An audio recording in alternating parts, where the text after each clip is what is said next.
Moving on then to a bit more detail on blogging then, if you decide that's the core content you want to focus on.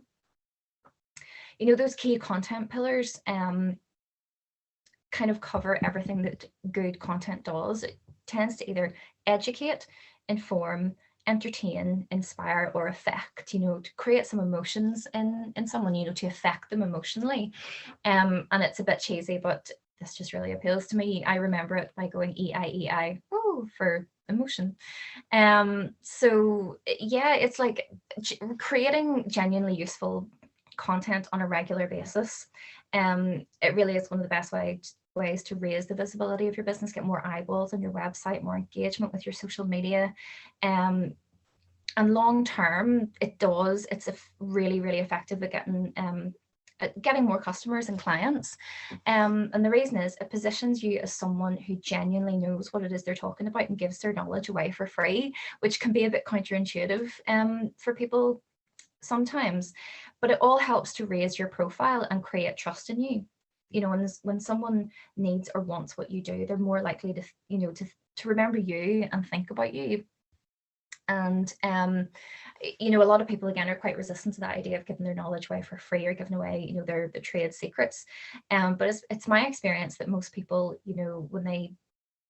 when they consume content, say you're doing a tutorial or something like that, they're definitely more likely to watch you do the thing and then decide to hire you to do the thing than do it themselves. So it really is a good way to position you as an expert in your field. Again, those are just some topic ideas. This is something that people really struggle with, just getting a bit more specific about the type of content that you can create. Behind the scenes, showing your process, meeting the team, anything that gives people a better idea of, what your business is, how you do what you do. We're curious and we're nosy naturally as human beings. So that type of content tends to go down really well, particularly on social. And again, those short form videos like reels and stories. Industry news again helps to show that you know what you're talking about. You're active and knowledgeable about the industry that you're in. Again, the customer, the frequently asked questions. Jargon explainer is a brilliant source of content because there's so many, maybe technical terms or industry specific terms that you just use as part of your normal vocabulary that people might not even know what it means. So you can create some content really easily and simply just by, explaining what certain terms mean, or explaining maybe common misconceptions, doing a bit of myth busting about your industry. Things like checklists, particularly good for service-based businesses. Like for example, I could create a checklist of things to make sure you have for good social media content, or I could even convert part of this workshop into a checklist. Here's the basics to have in a good website.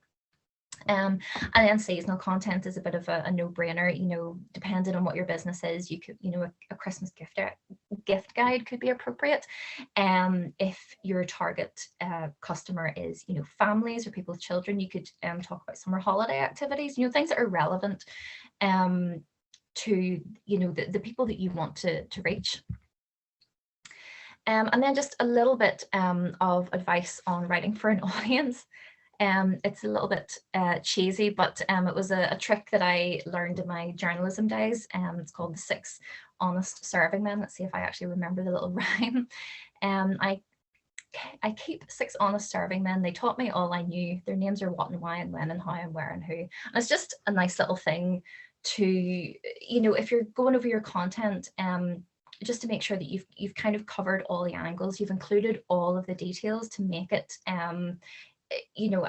a useful piece of content for your audience. It's just another useful little checklist to have. That second point is again probably reiterating what I've kind of covered before, but basically all in relationships and interactions, any kind of contact you have with the people that you want to sell to or that you want to be part of your audience, there are opportunities to find out what they want, have conversations in as many different ways as you can. It's a bit hard at the minute, we're doing it all virtually, but I guess it's one of the benefits of us being so kind of hyper connected.